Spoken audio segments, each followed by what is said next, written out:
59.8 compared to 40.2 according to analytics. ESPN Bet has Texas as a 5.5 against the spread, so they are an underdog.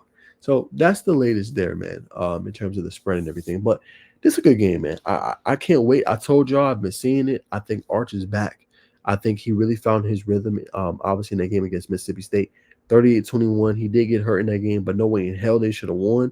I think that was the change for Texas as a football team, and as a program. And I think they're going to be dangerous moving forward. And I think this is a game that they can certainly win over the Bulldogs, right? Arch keeps playing well. The defense you've seen for Georgia, especially in the secondary, is a little bit susceptible, right? Maybe they've shored that up, but when I watched them, I'm saying a couple times this season, you can hit it off against them, right? Best players obviously KJ Bowen on that back end, but can those corners, Dalen Everett, some of those guys on the outside, can they hold up against Texas wide receivers? Not good. These ain't the receivers they've had in the past, right? But one thing is Ryan Wingo's finding his groove, right? Parker Livingstone is steady. You know what I'm saying? Can they use more of the tight ends? My concern, Georgia has struggled this year creating pressure on the quarterback. Can the Texas offensive line protect Arthur enough to give him time to survey the defense and be able to cook them? You know what I'm saying? They've struggled a little bit there, in terms of protecting the quarterback, which has led to the early season struggles. Can you do enough to protect your franchise quarterback and allow him to survey the defense? But it starts with a running game. Lean on Contravian Wisner, allow him to tote the rock, do what he needs to do, and set the play action off of that. But you're going to need your receivers to win on the outside. Livingstone, Wingo. You need these guys to win on the outside and at a high level if you want a chance to beat Georgia. And I think getting out to a decent start if you're Texas, right? Playing with some momentum early on in the game, making easy throws and reads for Arch Manning against a pretty good, defense. You know what I'm saying? So it's gonna be interesting.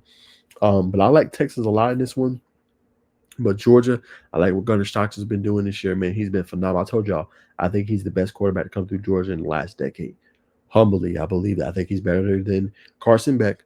You know what I'm saying? I think he's obviously better than Stetson Bennett. That's just my thoughts. Kid is unflappable, always plays at a high level. Kid is the absolute stud. And then you got Chauncey Bowens, Nate Frazier, and those boys on the backfield where you can kind of rotate a little bit. Every guy stays fresh. Georgia's been doing that for quite some time and some years, which makes them a really good football team. And they got weapons galore, right? Excuse me. And some of their weapons is hurt, right? Ethan Barbour lost for the season. Taylor has been dealing with an injury, but they still got Zachariah Branch, Oscar Dell, Lawson Lucky, right? So many guys on that outside that can cook you and cook you all day and all night long, right? So Georgia definitely has a formidable offense, and they're gonna have to make sure Texas the defense slows them down. Now that starts with Michael Taft, Anthony Hill Jr., Colin Simmons, right? Garrison Littleton, like that starts with them being able to tackle a lot of open space.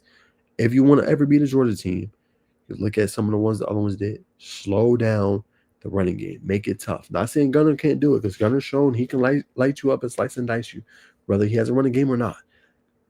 You got to be able to slow down the running game and create some pressure, create some havoc, run some stunts, run different things to kind of throw them off their game. If you could do that, if you Texas, you definitely have a chance in this game. Now, it ain't going to be easy. You know what I'm saying? Because Georgia, they've been defending Athens. First loss, I think, in over like 30 plus games when they lost to Alabama at home. They just don't lose at home. It's one of those rare teams. They don't lose at home. They always handle their business and they always play at a high level. And they're very resilient. Like Texas can jump out to a 24-0 lead. They love that gas pedal like how they did against Vanderbilt. Georgia gonna come back and win the game. You can't do it with Georgia. You got to put your foot on their neck for 4 quarters. 4 quarters. Because they're just resilient. They've been there, they've done that. It's innate in their culture. It's innate from their head coach that disseminates throughout the team. And once you try to start to do that, you ain't gonna beat this team. So for Texas, I like them in this game. I think the Longhorns built something special. Arch finally figured it out, and I think this is a game he shows in the whole world. Like, oh wow, well, we need to stop sleeping on Arch. Like, even though he was overhyped a little bit to begin the season, Arch is that guy. Arch has figured it out, and I'm telling y'all, the game he figured it out was Mississippi State. I'm just letting y'all boys know. You know what I'm saying? But I'm going with Texas. Major win over the Bulldogs, man. I'm going to go 31-21 victory. They pull away with a late touchdown. It's going to be 24-21. They get back in the game. Georgia makes a 14-point comeback. But Texas goes on a long 10-play plus drive that eats 7 minutes of clock. Finishes off Georgia 31-21 right before the end of the game.